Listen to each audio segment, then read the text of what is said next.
नमस्कार दोस्तों, आपका स्वागत है पहलवान गुरुदीन ग्रुप ऑफ कॉलेज के यूट्यूब चैनल पर। मैं रमाकांत सिंह, समाजशास्त्र प्रवक्ता, पहलवान गुरुदीन विधि महाविद्यालय पनाई ललितपुर से मैं एक बार फिर समाजशास्त्र का एक नया वीडियो लेकर उपस्थित हुआ हूँ। मेरे वीडियो को लाइक, शेयर, कमेंट्स जरूर करें और चैनल को सब्सक्राइब करें, बेल आइकन दबाएं ताकि आपको नए वीडियो की नोटिफिकेशन मिल सके। मैं इस वीडियो में संस्कृति का अर्थ तथा परिभाषाओं पर चर्चा करेंगे। संस्कृति का अर्थ सामान्य बोलचाल की भाषा में संस्कृति का तात्पर्य केवल शिष्टाचार, संगीत, कला, मानवीय गुणों तथा चरित्र आदि से समझ लिया जाता है। अनेक विद्वान यह मानते हैं कि संस्कृति शब्द की उत्पत्ति संस्कृत शब्द से हुई है। संस्कृत का अर्थ है कि परिष्कार अथवा शुद्धि की क्रिया।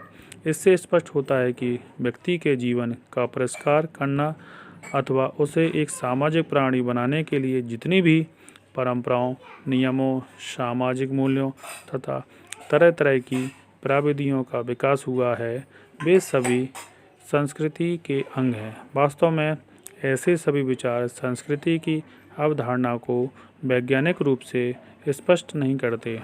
संस्कृति की वैज्ञानिक अवधारणा अनेक मानवशास्त्रियों तथा समाजशास्त्रियों द्वारा प्रस्तुत की गई हैं। ऐसे विद्वानों में टायलर, पिंडिकटसन, हॉवेल्स, हर्ट्ज़-कोर्टिज़, लिंडन, मैक्स वेबर, समरन, शोकिन, बीरस्टीड, बोगार्ट्स तथा पार्सन्स आदि के नाम उल्लेखनीय हैं। प्रस्तुत विवेचन में हम इन्हीं में से कुछ विद्वानों के विचारों के आधार पर संस्कृति के अर्थ और विशेषताओं की विवेचना करेंगे। प्रसिद्ध मानवशास्त्री टायलर ने संस्कृति को परिभाषित करते हुए लिखा है कि संस्कृति वह जटिल संपूर्णता है जिसमें ज्ञान, विश्वास, कला, आचार, कानून, प्रथा तथा इसी प्रकार की ऐसी सभी क्षमताओं और आदतों का समावेश रहता है जिन्हें मनुष्य समाज का सदस्य होने के नाते प्राप्त करता है। हर्ट्ज़-कोर्टिज़ ने संस्कृति को बहुत संक्षिप्त परिभाषा देते हुए लिखा है कि संस्कृति पर्यावरण का मानव निर्मित भाग है। इससे स्पष्ट होता है कि मनुष्य को चारों ओर से जितनी भी दशाएं प्रभावित करती हैं, उनमें से यदि हम मनुष्य द्वारा अप्रभावित प्राकृतिक और जैविकीय दशाओं को निकाल दें तो कुछ भी शेष बचेगा। उसी को हम संस्कृति कहते हैं। समाजशास्त्रीय आधार पर संस्कृति की अत्यधिक स्पष्ट परिभाषा देते हुए रॉबर्ट बीरस्टीड ने लिखा है कि संस्कृति एक जटिल संपूर्णता जिसमें उन सभी विशेषताओं का समावेश होता है जिन पर हम विचार करते हैं, कार्य करते हैं तथा समाज का सदस्य होने के नाते उन्हें अपने पास रखते हैं।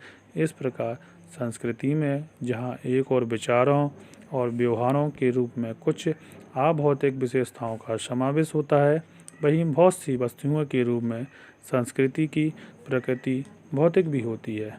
बूम तथा सेजनिक के शब्दों में संस्कृति शब्द का अभिप्राय सामाजिक विरासत से है। लुंडबर्ग्स के शब्दों में संस्कृति एक ऐसा व्यवस्था है जिसमें सामाजिक रूप से प्राप्त और आगामी पीढ़ियों को हस्तांतरित कर दिए जाने वाले निर्णयों, विश्वासों, आचारों और व्यवहारों के परंपरागत प्रतिमानों से उत्पन्न होने वाले प्रतीकात्मक तथा भौतिक तत्वों को सम्मिलित किया जाता है। किसी समूह के कार्य करने और विचार करने के तरीकों की संपूर्णता का नाम भी संस्कृति है।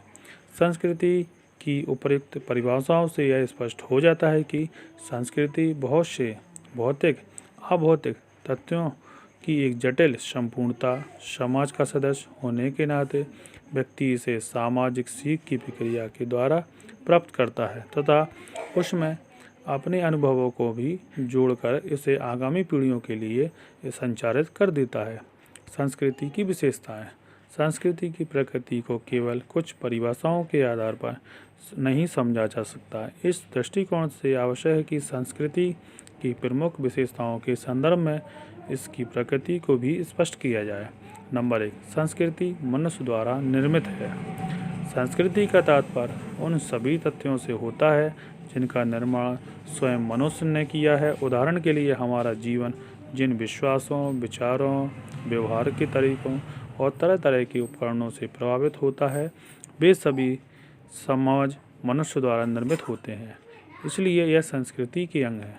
नंबर 2, संस्कृति सीखा हुआ व्यवहार है।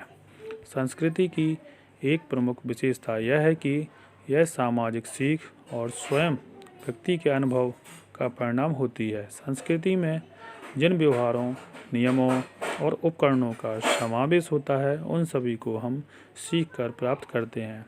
इसी आधार पर प्रसिद्ध मानवशास्त्री हॉवेल ने लिखा है कि संस्कृति सीखे हुए सभी व्यवहारों की संपूर्णता है। नंबर 3, संस्कृति में हस्तांतरित होने का गुण। संस्कृति किसी एक पीढ़ी की नहीं होती।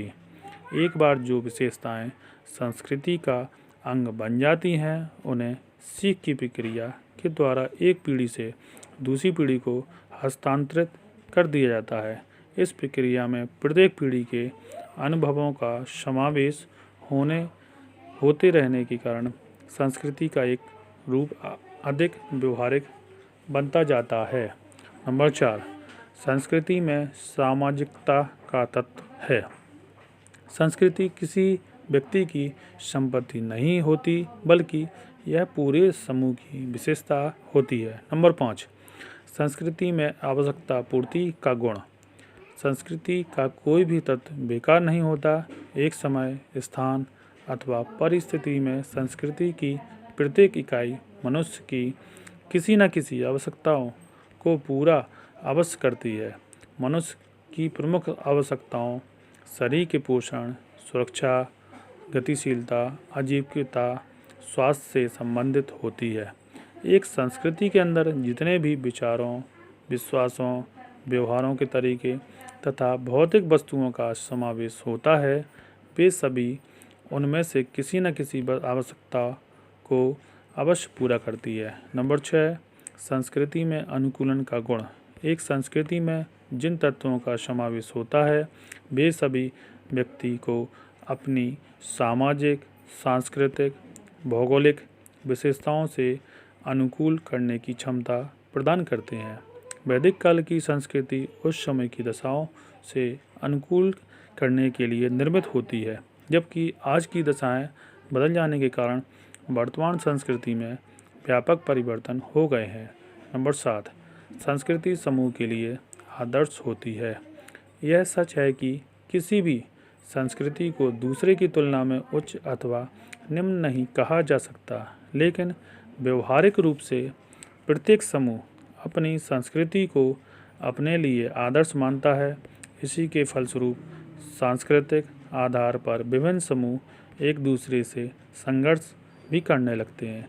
संस्कृति का भौतिक तथा अभौतिक स्वरूप। प्रत्येक संस्कृति के दो पक्ष होते हैं, एक भौतिक और दूसरा अभौतिक। अभौतिक संस्कृति का तात्पर्य व्यवहार के उन तरीकों, नियमों, परंपराओं, विश्वासों, आदर्शों से है जिनका कोई स्थूल रूप नहीं होता है।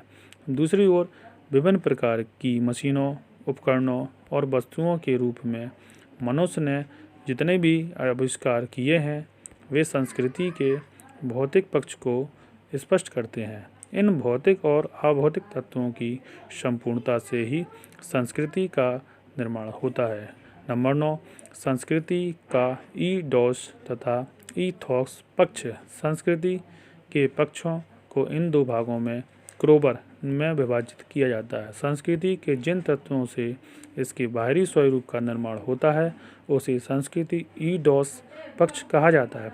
दूसरी ओर संस्कृति में कुछ ऐसे गुण होते हैं जो उस संस्कृति से संबंधित लोगों को, मनोवृत्तियों, व्यवहारों को प्रभावित करते हैं। इसे क्रोबर ने संस्कृति का ईथोस पक्ष कहा है। नंबर 10, संस्कृति के प्रकट तथा निहित तत्व। संस्कृति की प्रकृति को प्रकट, निहित जैसे दो भागों में विभाजित किया है। आपका विचार है कि संस्कृति के कुछ तत्व ऐसे होते हैं जिनका हम प्रत्यक्ष रूप से अवलोकन करके उन्हें समझ लेते हैं।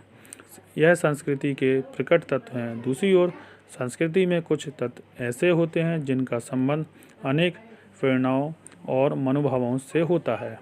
साधारणतः व्यक्ति को स्वयं इनकी कोई जानकारी नहीं होती है। इन्हीं को क्लूखॉन ने संस्कृति के निहित अथवा अप्रकट तत्व कहा है। बस आज का व्याख्यान यहीं समाप्त किया जाता है।